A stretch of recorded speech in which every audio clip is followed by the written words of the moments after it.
Welcome to In Conversation with a Survivor, the fifth installment of this series. And today we will be speaking with Jozef Cipin, a Holocaust survivor. So we're thrilled that you've joined us. Thank you for joining us today. My name is Elise Mathalon, and I'm the programs lead at Friends of Simon Wiesenthal Center. I would like to begin by acknowledging the Indigenous peoples of the lands we're on.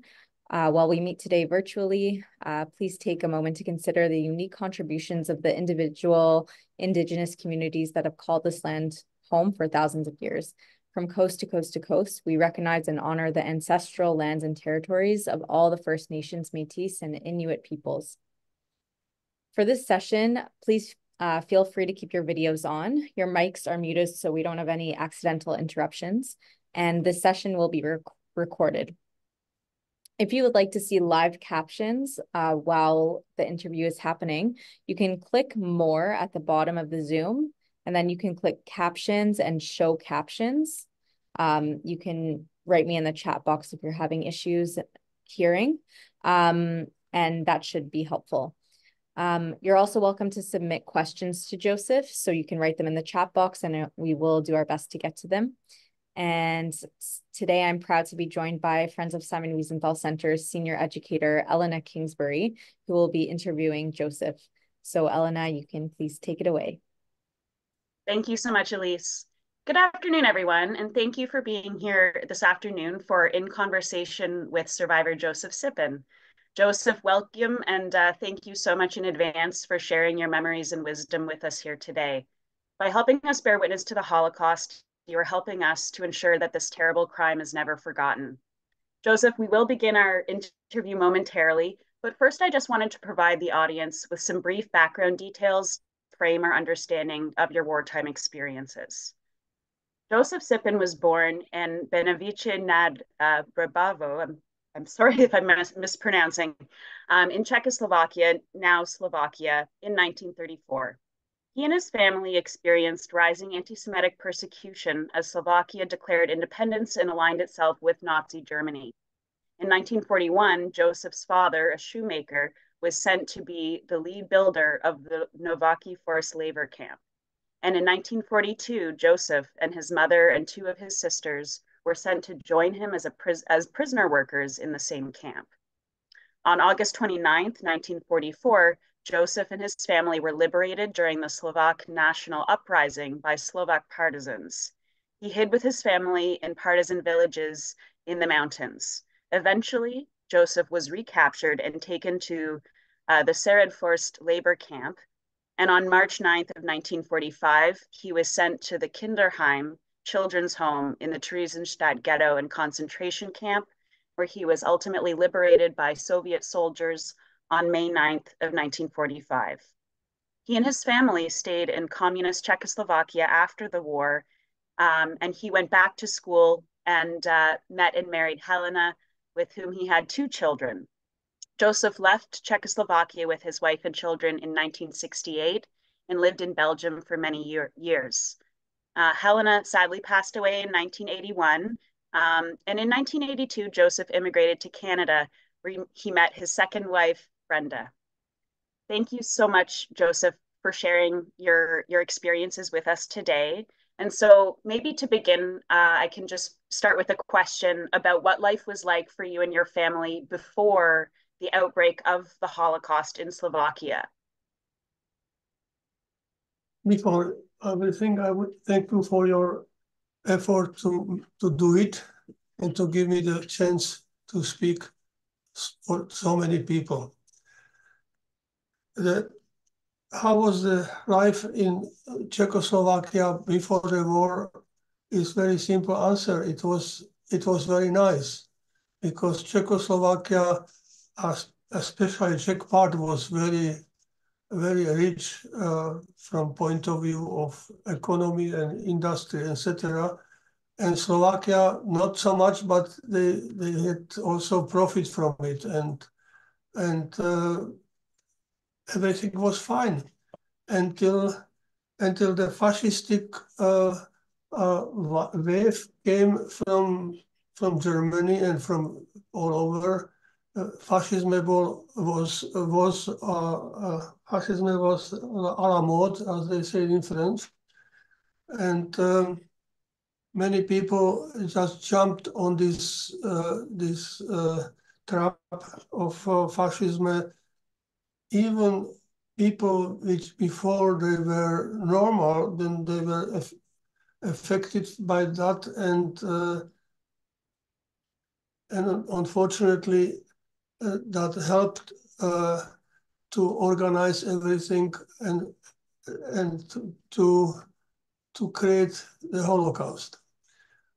In Slovakia, it was specifically stronger and faster than in Czech part because of the history, because the Slovaks were 1,000 years under Hungarians, and they were so upset, and that anger was spread not against only Hungarians but against everyone. So additionally to the anti-Semitism was also that somebody else, and to do some revenge on us. But I and my family, we didn't feel it by our neighbors and many people, not only in absolutely in neighbors, but many people were they had very good memories what my parents did for them, because as everyone who knows a little bit history know that the dirty 30s, that many people were almost dying from hunger, from starvation. And my parents, they had a store with food and other things, but mostly food. So and they were giving the products, then put on paper how much somebody has to pay. Many people didn't have money to pay it back, but it was not a big problem for us. But that was not in big money. But anyways, so in one word to say, my parents were they had very good name and very good, they knew that they can count on them. So that was the difference between in other cases. If somebody would push them to be anti-Semite and to do something bad, they would protect my family. But it was impossible to do it in so small town, and on our street, when houses were not very big. So we cannot go to hide somewhere where the house and the backyard is small. so even if they wanted, they couldn't do that. So this is for one hand. From other hand, my father was taken by the Jewish organization to work on create the work and the concentration camp. As he was a very handy man, and because he did already something for Jewish community, they knew that he is able to do that. So they had the names of those guys. They took them, and they went to create the concentration or work camp, we can say, and work camp and concentration camp in Nováky, which was about 80 kilometers from our town. And that saved our life, because when that situation was so bad that they were taking families away. So we didn't go to Auschwitz, but we went to that work camp. So that was the first step, first lucky moment that I survived. In the work camp, as a kid, when I came there, I was eight years old. And when we were liberated, I was something over 10 years. I didn't work. I was in first year, we were just not doing nothing. Then they took us and they created school, but they had those teachers, they had the information from those fascists that they may not to teach us, just to keep us somehow playing inside and so, but they were teaching us. And they were giving us so high dose of humanity that it would, for one person would be in, what they gave us would be enough for 10. They really, I cannot forget how they did everything to do from us good people, because they didn't know if whoever would survive, and if somebody would survive, that would be a good person. In Yiddish said a mensch, and that I never forgot. So that's about the beginning of there. So we were there over two years. Then there was Slovak uprising, which was in principle, it was not very good for Jewish people. That was not really Slovak uprising. It was really organized by Soviet army to make that Germans, there was a front line between Soviet army and German army. And beside that were helpers also from Slovak army. There was also, that is not important. But anyways, the Slovak uprising was to make the trouble that they had behind their heads, behind their backs, they had somebody who was this army, Allah's army with weapons to kill them, and they were fighting them. So they had to do everything to destroy it. So that was horrible. They came and they destroyed it. We had to run away to mountains, and then the problem started. We were about 2 months in the villages. That was fine. We were with partisans. We were doing many things. Mother was sewing for them shirts and repairing stuff. And father and my two sisters, we were isolated. They were further, they were about 80 kilometers more east. So I didn't see my father from the beginning of September until when I came back from Theresienstadt. So, Joseph, may I ask, I'm so sorry to interrupt you, but I'm just thinking of a question as you're speaking. And do you know or have a thought about what was the motivation of the partisans who helped and hid your family in the mountains? They weren't Jewish partisans, I assume, or what was? They were also Jewish partisans. Ah, okay. My father was partisan also.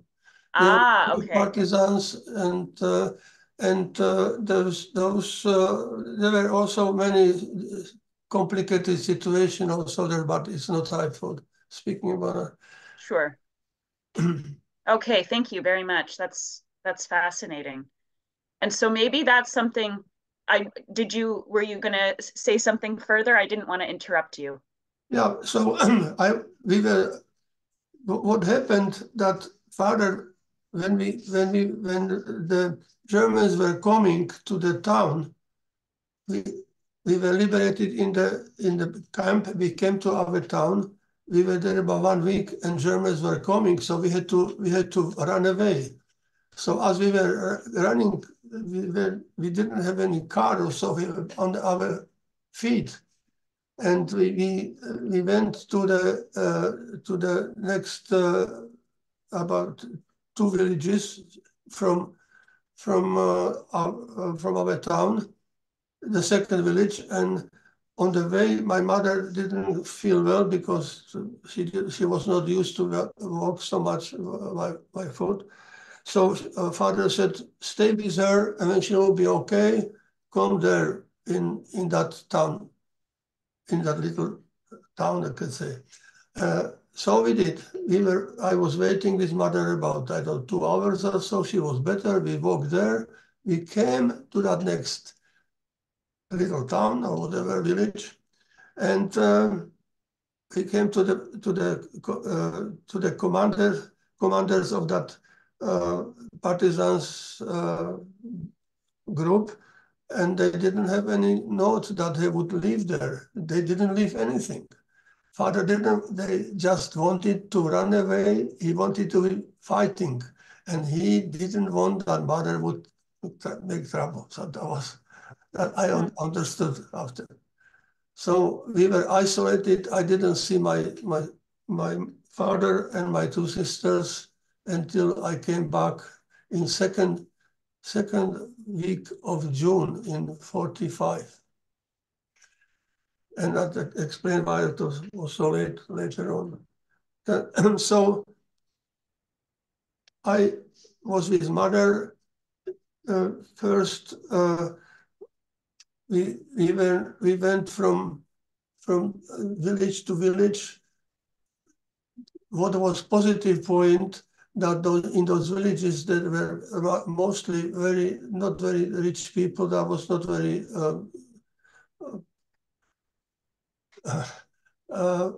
fields for being rich for there.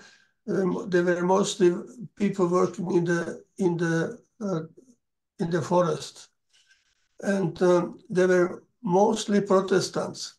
And as Protestants in Catholic Slovakia, they were also second class citizens. And Jews were not second, but 10th, if you would like to make it on a measuring tape. Okay. So they felt that they need to help us. So we went from one place to other like beggars, like beggars. And when they saw woman with child, so they had a good heart, and we survived somehow. But anyways, I was with hunger and many times cold, and so I became ill. So my mother sent me to the town, to our neighbor, they were very nice neighbors to us. And I had to ask her to take me to doctor. But what happened in our house was living one family of expression is lumpen proletar.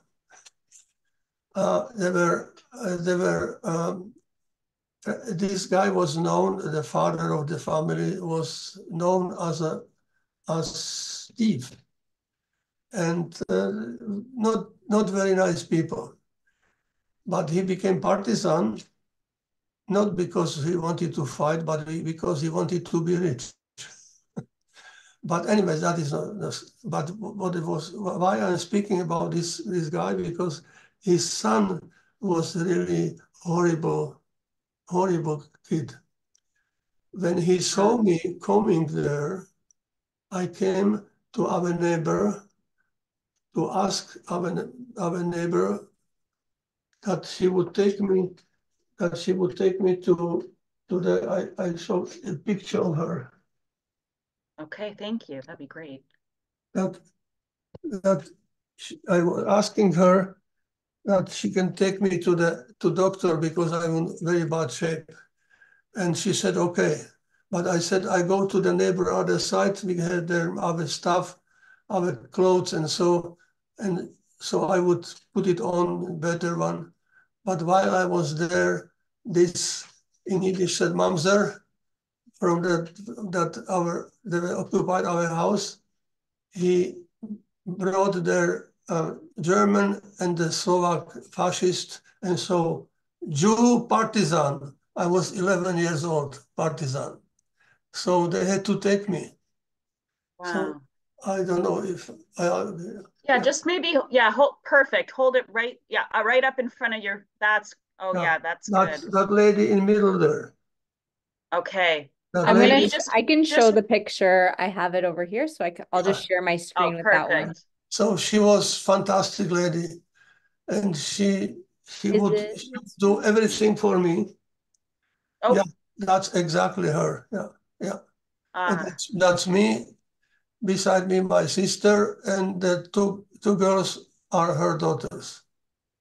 okay. Oh, it's amazing that you have So this photo. she was fantastic lady, and but before she could to take me to the to doctor, the mamzer, he went to the guards and they took me, and they didn't know what to do. They took me from here there, and finally they brought me to the Gestapo, and Gestapo knew what to do with Jew. So, so in the hands of a Gestapo, the Gestapo chief came. He was the last one who came to the room, and he said, "If you would not tell the truth," he took his handgun, pushed against my chest. "If you not say truth, I kill you."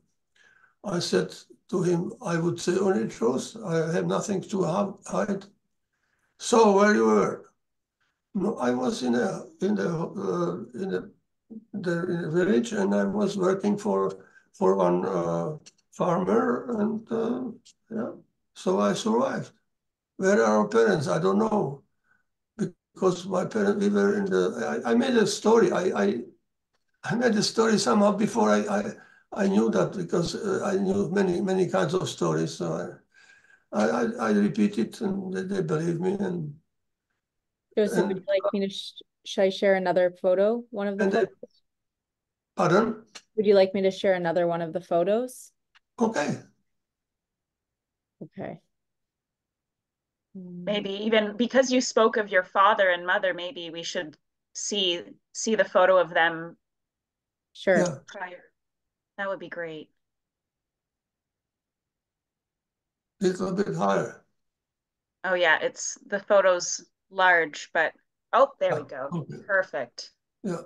So though that I am alive, I have to be thankful for my late parents, because without them, I would be not born first, and the second time I would be finished in Auschwitz, because of father, we didn't finish in Auschwitz. Mm. So maybe so and this photo, was it taken prior to the war or No, that's after the war. after the war? Okay, so that's a hint for everyone that amazingly, thankfully, both of your parents survived. And as you were just saying, that it's really thanks to your father and mother that your family, were able to, I mean, I'm sure that there's a lot of amazing heroism involved, and that's Yeah, something to celebrate. my older sister is very sad story. She went instead of my younger the second older sister. She were, she was yeah, that's it. She went instead of her, because the second older sister was her name was Ruzhena, and she received the paper that she has to go for works. And Alisa, she said, "I am going because you would not survive. You are not strong enough." So she went instead of her. Mm.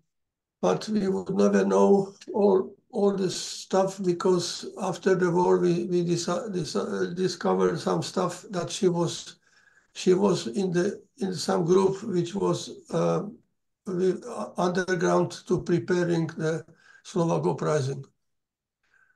But they took her to Auschwitz, because she herself saw that she is not anymore free, because she had to go every morning and every evening to the police station to say good morning, and in the evening good evening, because they saw that she has some connections to people.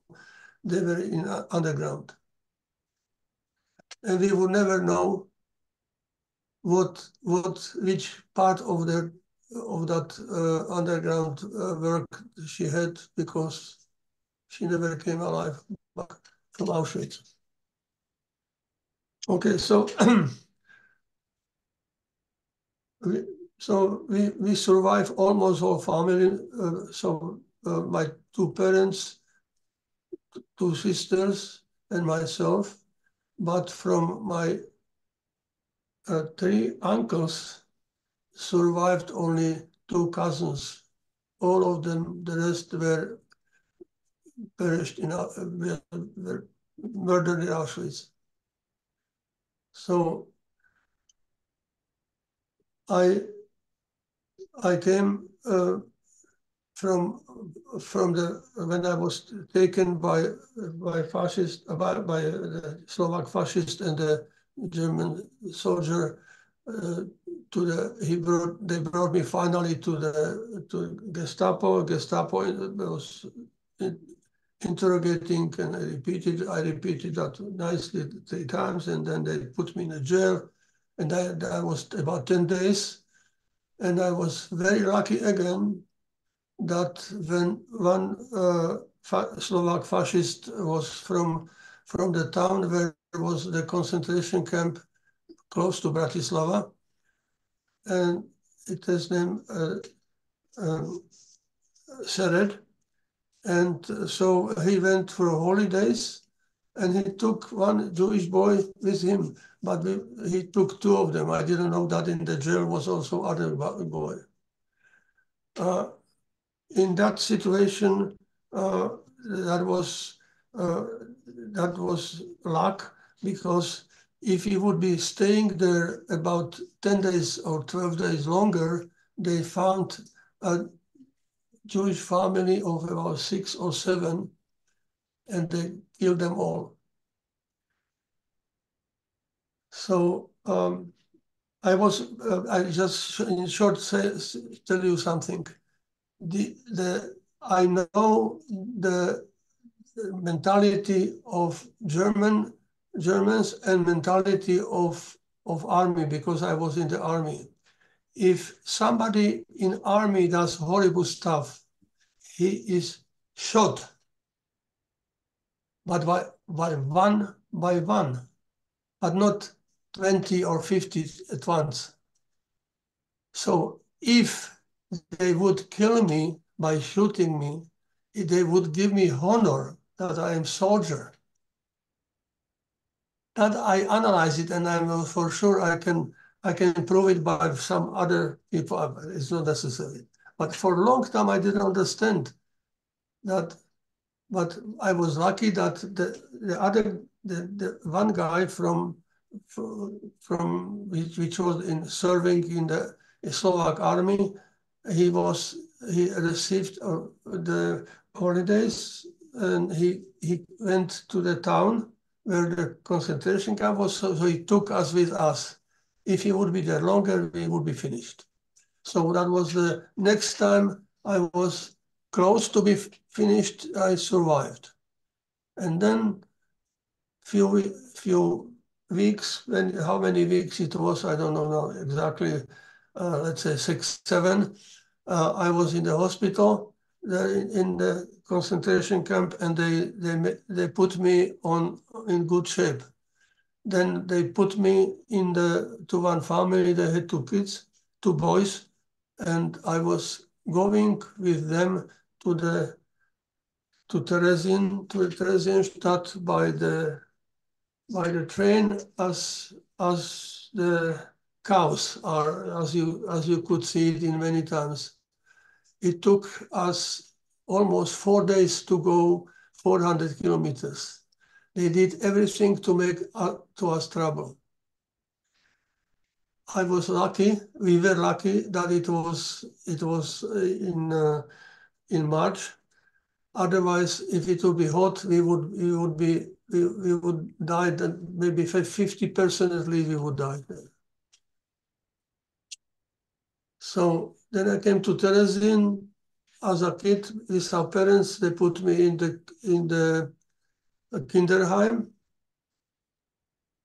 with boys from Holland, about 3 weeks, and then they created. There was exactly that time was finished. Created one special Kinderheim, which was like a window, like a store window to show to the world, to the Red Cross, etc., that how fantastic life we have in Theresienstadt. So that was before it was a grand hotel. They renovate everything. They made in the hall we came in. They made on the walls, and the top of the walls, beautiful paintings paintings from the stories for children. Everything was new furniture, everything fantastic. But we were constantly hungry. What I remember most, I suffered by hunger. I didn't realize that I could be killed any day, but I was hungry.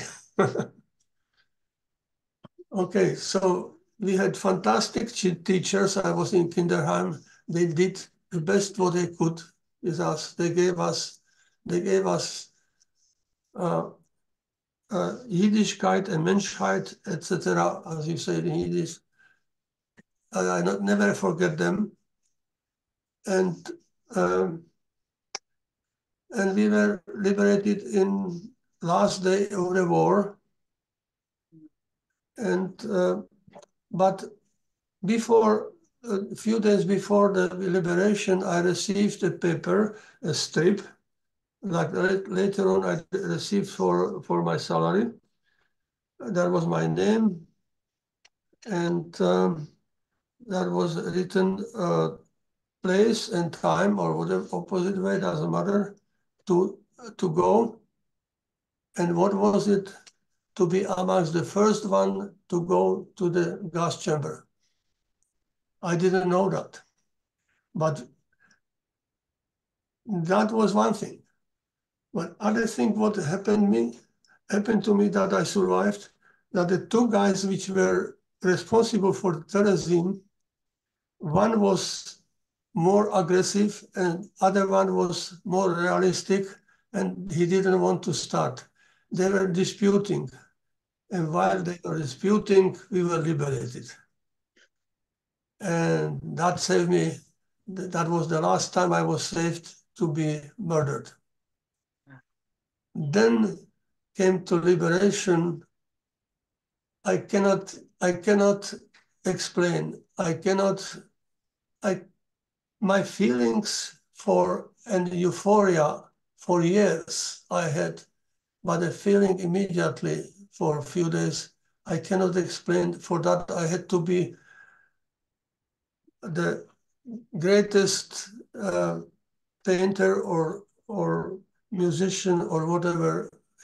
It's impossible to tell it, because I was not a kid anymore. I was just 11 and a half, but my mind was like somebody 20. So that euphoria, as I said, hold me more than 1 year. I was very, very, very happy to be alive and to be free. What was the negative part of it? When I came home, I discovered that my older sister didn't come back from Auschwitz. My 3 uncles didn't come back from Auschwitz with families. Only 2 cousins survived. So that is in short my story of horrible time when they wanted to destroy a whole Jewish community in whole Europe. Wow. Thank you so much, Joseph. There's so much, to unpack there. And there's I think it's fascinating. I think, even just from the Slovakian perspective of, you know, the Holocaust in Slovakia and how a lot of Jewish people in that region, you know, there's a lot of different stories in a way and different experiences of what happened, just based on a lot of different things. And I think your family's story illustrates that. I think one question that that I'm thinking of is, you know, when we talk about Holocaust education, we're always looking to highlight certain themes and ideas. And the fact that during the Holocaust, there were a lot of choices and people, you know, had the ability to resist, to, you know, to assist Jewish people, to, you know, to even offer more substantial rescue efforts. So when you think of your own experiences, do you think of people, you know, were there a lot of non-Jewish upstanders who supported you, or was it primarily, you know, Jewish partisans or other members of the Jewish community who were able to pull together? Yeah, it was in our neighbors.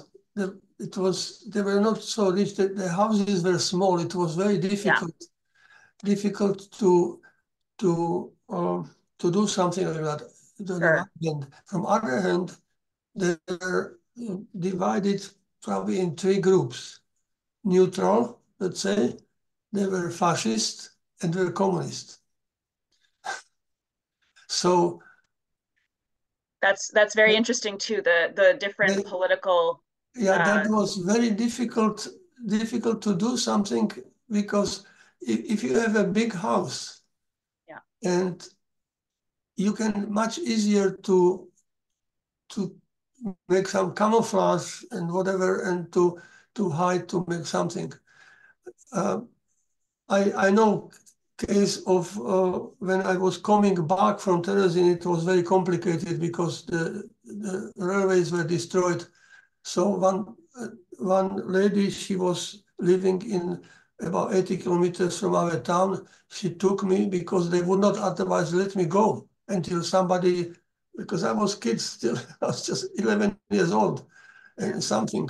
So, so she took me to a town about 80 kilometers northeast from us. And there, there were people, rich people, and where I was, they took me for 1 week to be with them, to sleep and to eat, and they were very pleased to do that, and they wanted to hear my story, and so, and they had neighbors somewhere. They knew what is happening. They created a bunker, because that neighbor they had big house, a big backyard and whatever. So that was possible to do. And they survived that way. So there are so many stories how people survived, but it was impossible even having good neighbors. But as I said, those neighbors were divided. That was incredible, even for me as a child. Later on, I saw how those big people were divided. Big kids, they never said to me, those boys, dirty Jew or Jew, not once, even when we were fighting. And never. But what is good to tell, that when I was once with my sister walking by the river, there we were attacked by guys. They were from me about 4 or 5 years older. They wanted to kill me. They were about 4 or 5 of them, and they took me. They dropped me to the river like a shmata, and I was not swimmer. So, but they couldn't throw me too far, so I came back to the and I came up. They did it second time, but then by chance some older people came and they started to shout, and then, you are murderers, and they say, go to the hell, and they otherwise they will kill me. So they were so soaked by the propaganda against Jews that they probably before the Holocaust they didn't know any Jew. So they swallow all the propaganda that we are devils, that all this stuff was like we were provoking it. They had very much anger against Hungarians because, as I already said, they were almost 1,000 years under Hungarian oppression, and that's complicated.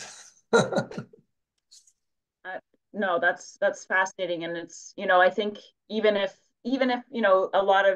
a lot of people were not openly hateful or absorbing that fascist ideology, you only need a few violent people to sort of latch onto that and to create situations like you're almost being murdered and drowned by a group of youth. That's very Yes, disturbing. yes, and there were also situations exactly there where I was 1 week coming home from Theresienstadt in that town. Those there was some situation with a person which was connection between partisans and the underground resistance.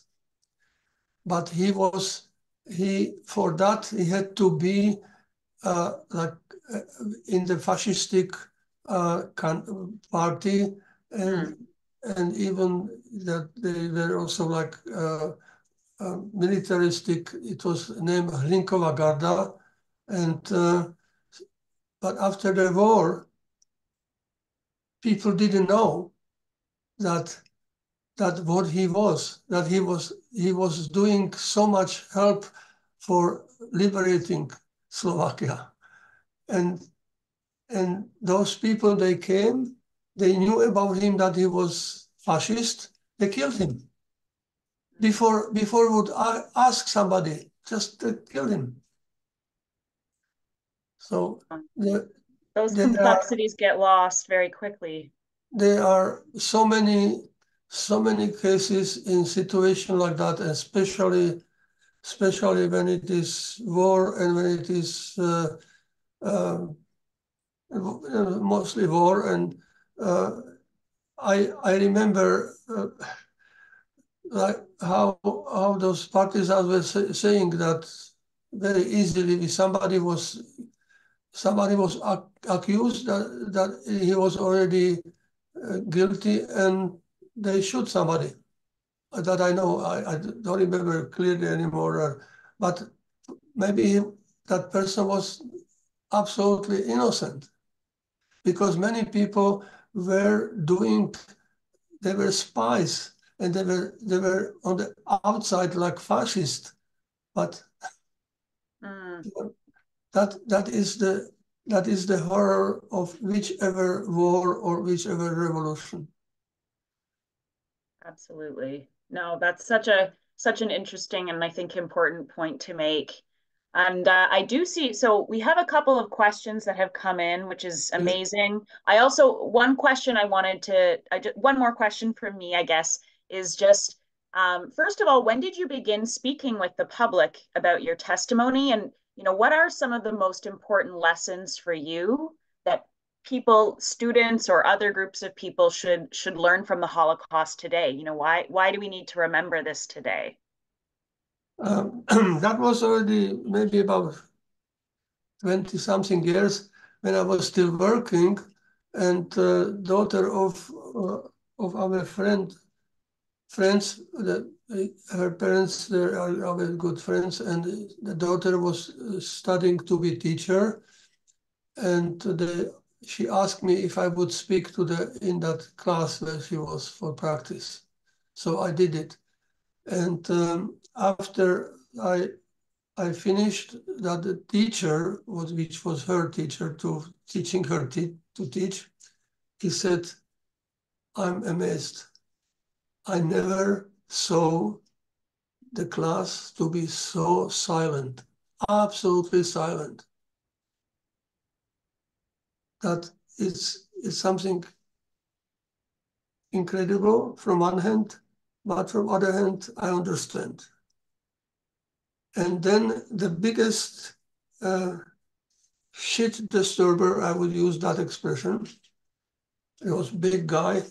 He came to me and he said, "Congratulations, you are a hero." And the teacher was looking. That's a pretty good compliment, and not always easy to capture the attention of some students, right? Yeah. No, No, you're a but captivating speaker. the story was for my story is for children's story because I was child, so they could relate to that. Absolutely. I think that's very, yeah, children, they definitely can empathize with children survivors, and, you know, being you're old enough to remember and to have that real, you know, uh, just get a lot of memories from that time, but also through the eyes of a child. So Joseph, and yeah, I know that we were talking earlier and you were sharing some really fascinating ideas just about, you know, uh, the importance of freedom. And when we talk about the Holocaust, why do students need to learn about it today? What are some of the most important sort of life lessons that we should pull from that time?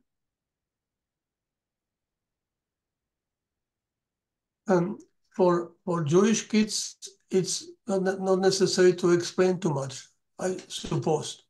Sure. But for other kids, they can learn that if society is going to extreme, horrible things could happen, and fascism is not a solution for anything, or any extreme. It doesn't need to be fascism. It can be red fascism, which they gave to it communism from Moscow. That had named communists, but in beginning we believed them, but slowly and surely we saw that this is fascism, but they kept it very much on the cover. And so many people were in jails, in concentration camps, work camps, etc. in Czechoslovakia after the communists took the power. So old communists, they went to the office of Communistic Party and said, "Thank you very much, I am not more communist." They didn't want to be connected to them anymore. And there were exactly our neighbors, this lady. Mm-hmm. Yeah. She was, and her husband, they were communists, and after the war, they didn't want to be, they said, we are communists, but those guys are not communists. They are just fascists, and they say they are communists. That's very interesting. And that's then a whole other conversation, I think, you know, the post-war situation with communism and Czechoslovakia and what I would like to tell, one yes. very important thing, that every extreme regime is looking for some scapegoats. Yes. And fascists, Nazis from Germany, as well those red fascists from Kremlin, they were the same, and they made it. They were in all communistic countries after the war, which were in Europe and in Russia, of course. They were killing Jewish people and saying that they are the enemies of the regime. Why? Very simple. There was a certain level of life immediately after the war in Slovakia, it was not too bad. And slowly and surely it went downhill. And somebody had to be responsible. Who would be responsible? Jews. So they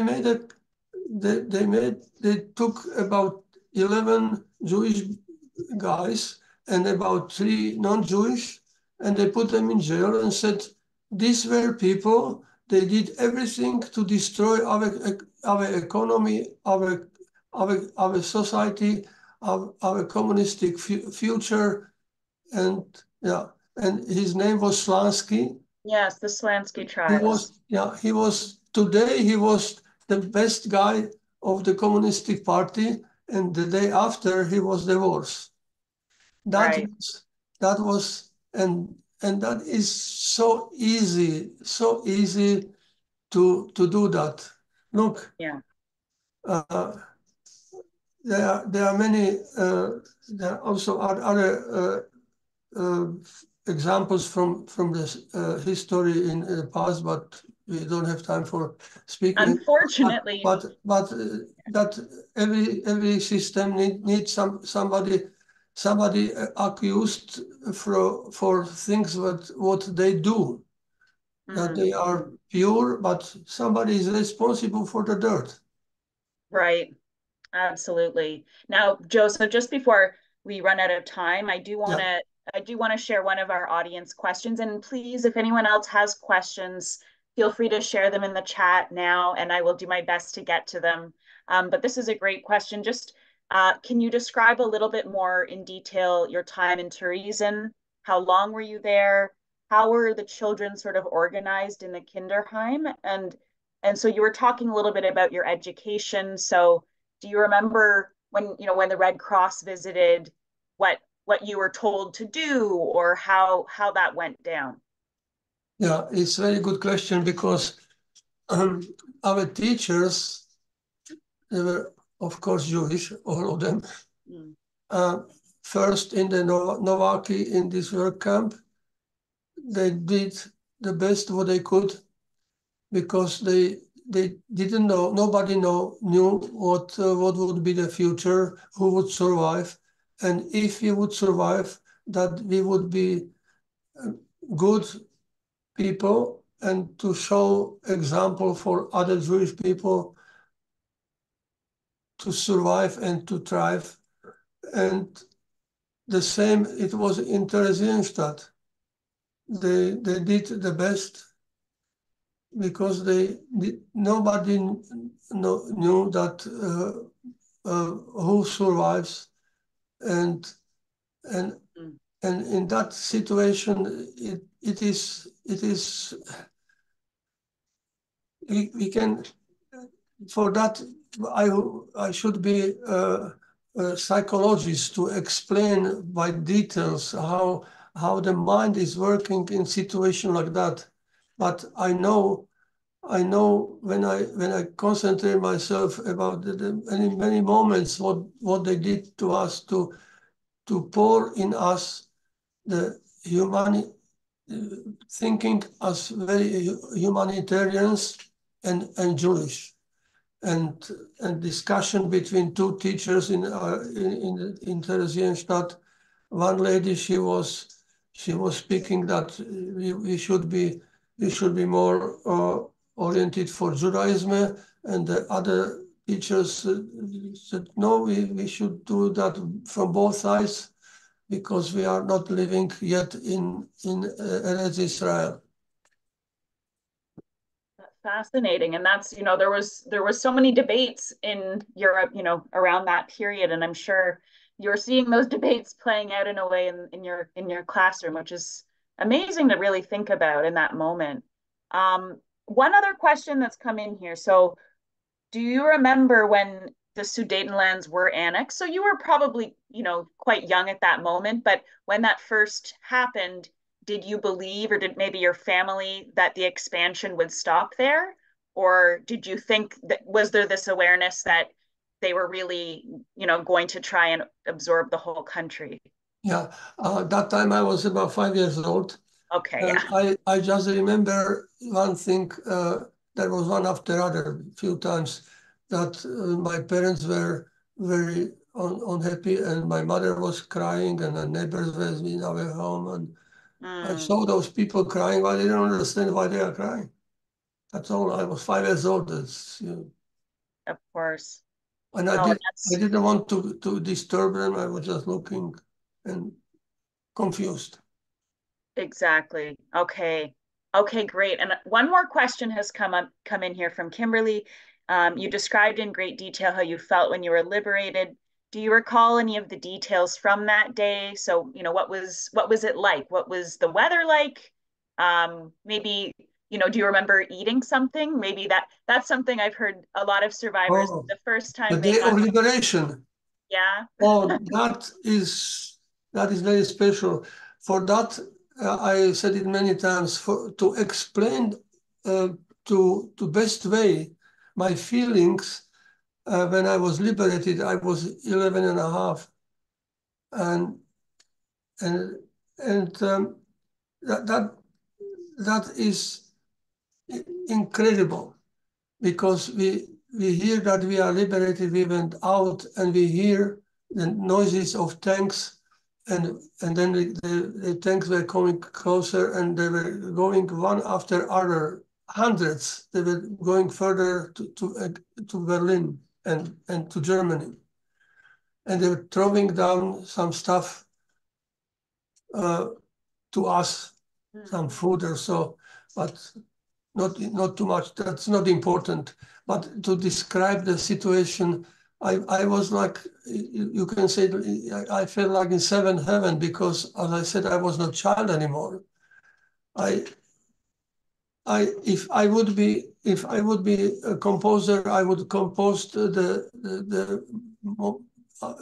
symphony which will be amongst those best ones which you can hear on this planet. That gives That's us a the small sliver of what that might have been and like. and my euphoria hold me more than 1 year. I was so happy. I I am sensitive, and I was also that time also sensitive guy, and I I remember many moments when somebody was asking why I'm so happy, and I said I told why. Yeah. Yeah. Well, it's a good reminder. And not just children, but, especially the resilience of children in the face of Yeah, the but ultimate horror.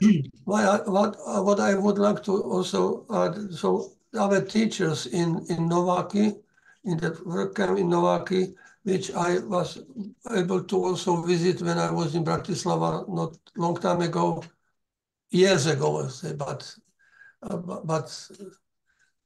from here, from Canada, he was my teacher in Novaki, and he was fantastic. And he was playing to us classical music. He had records, and he not only him, but all of them, but specifically him. He wanted to put in us something more, that simple knowledge, but also some food for our soul. And I remember many beautiful classical music what he was playing for us. Wow. Maybe to remind you, of your humanity in that horrible time, and to remember, yeah, just what, I guess, even while you're experiencing the horrors and the kind of the worst consequences of what humanity is capable of, we can also see the beauty and what humans are capable of creating when they're motivated by good things. Thank Yeah, you so much, Joseph. I think we're just over time now, but we're getting a lot of beautiful messages in the comments, and I'll just read a few of them out because I think it's important that you hear what people want to say to you, which is really important. So thank you, Joseph, for your amazing survival story and the hope and inspiration that you give us towards a better future. It is so wonderful that you are here and speaking to us. Thank you, says Eleanor. Merle, says, it's a privilege to hear you speak of your lucky life. Kimberly, it's a gift that we have your voice, that we get to hear it. Thank you. This isn't history, this is here now, and you are here with us now. And from Benjamin, thank you very much, Joseph, for sharing your story.